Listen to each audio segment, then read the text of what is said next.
কাঁধ থেকে এই যে আমরা একটা জামা কাটিং করব, তার মাপ পার্ট 1 থেকে আমি একটা জামার মাপ নিলাম।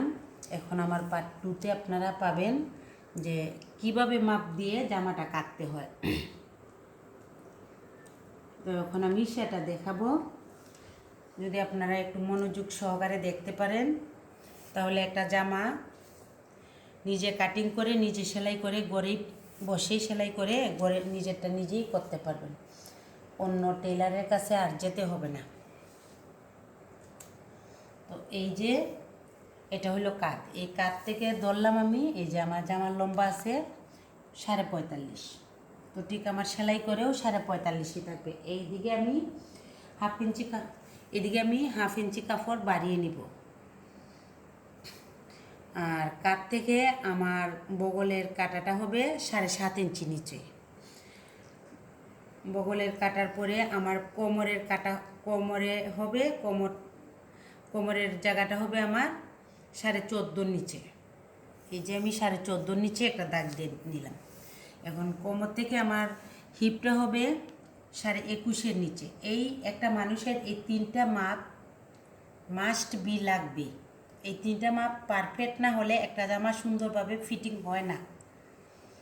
তো এই 3টা মাপ ঠিকঠাক মতন নিলে একটা জামা সুন্দর ফিটিং হবে। তো এটা নিলাম আমি 21-এর মধ্যে। এখন আমি আমার বডি আছে 40, তো আমি 10-এ একটা দাগ দিয়ে দিলাম। আর এখানে 1.5 ইঞ্চি কাপড় বেশি রেখে, এই যে 1.5 ইঞ্চি কাপড় বেশি রেখে এই 1.5 ইঞ্চিতে আর একটা দাগ দিয়ে দিলাম। এটা হয়েছে আমার সেলাইয়ের দাগ, আর এটা হয়েছে আমার কাপড়ের ভিতরে থাকবে। কোমর আছে আমার 36, এই যে আমি 36-এ একটা দাগ দিলাম। আর এখানে 1.5 ইঞ্চি বেশি রেখে আরেকটা দাগ দিলাম। হিপ আছে আমার 42, এই যে আমি 42-এ একটা দাগ দিয়ে দিলাম। তো হিপ আছে 42, তো 42-এর 4 ভাজের 1 ভাজ হলো 11, 10.5 না।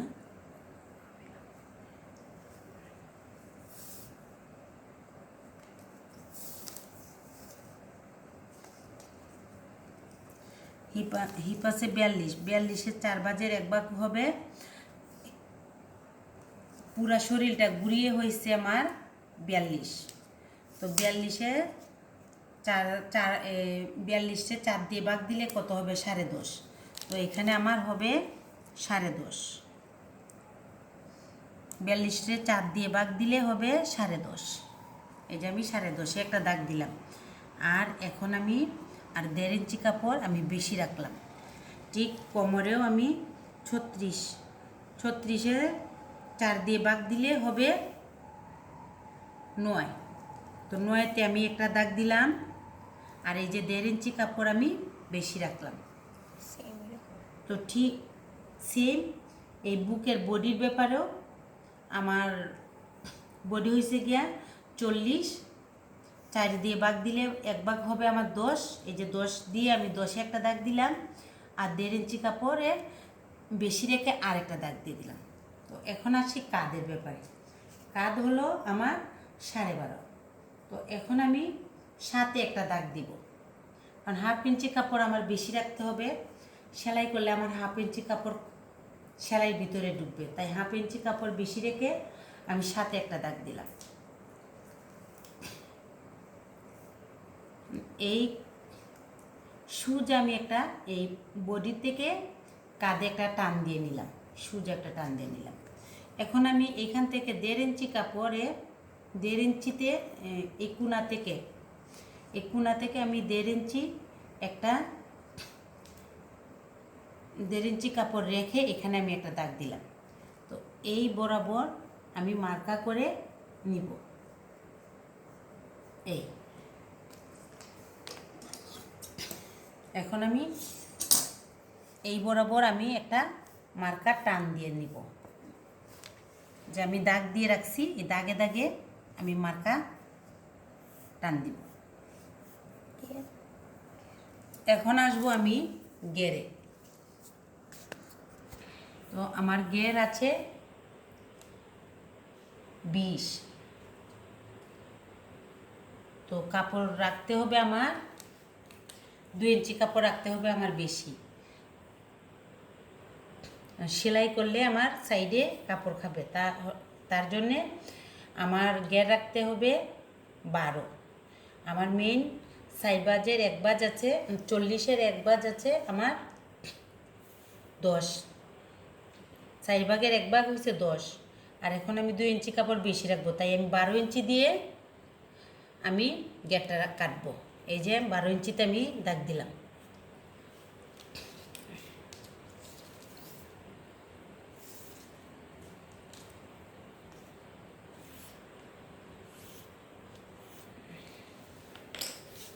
এখন আমি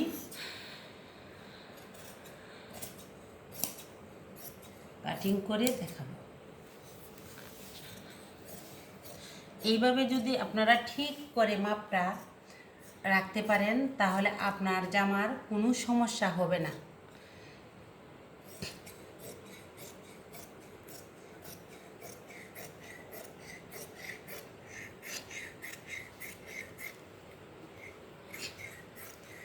পারফেক্ট একটা জামা আপনার নিজের হাতে সেলাই করে পরতে পারবেন, কারো কাছে যেতে হবে না, কাউকে টাকাও দিতে হবে না।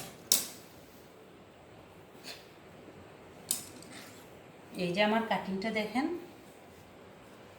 এই দিলাম হিপের মিডিল, এই হচ্ছে আমার কোমরের মিডিল, এই হচ্ছে আমার বডির মিডিল। দেখলাম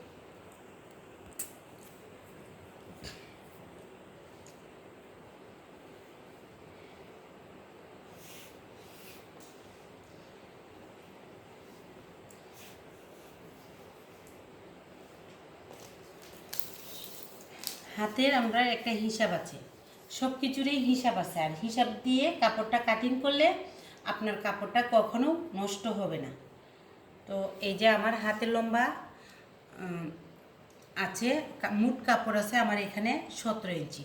তো আমি হাতটা দিতে হবে 16 ইঞ্চি।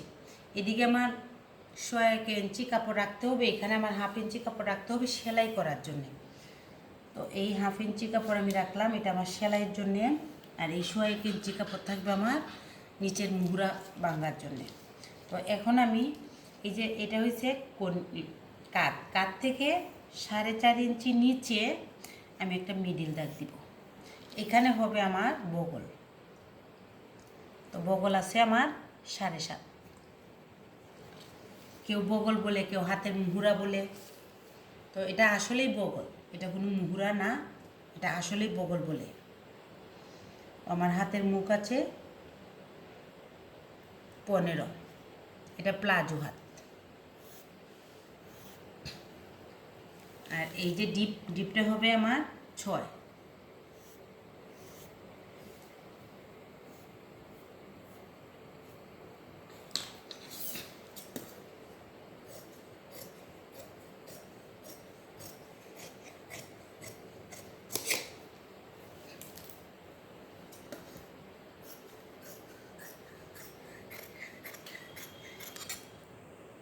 এই যে হলো আমার হাতের কাটিং। যদি ভালো লাগে তো ভিডিওটা লাইক কমেন্ট শেয়ার করবেন আপনাদের প্রয়োজনে। আর বাদ হলেও কমেন্ট করে বলবেন যে আপু ভুল হয়েছে, আর যদি ভালো হয় তো ভালো, আলহামদুলিল্লাহ।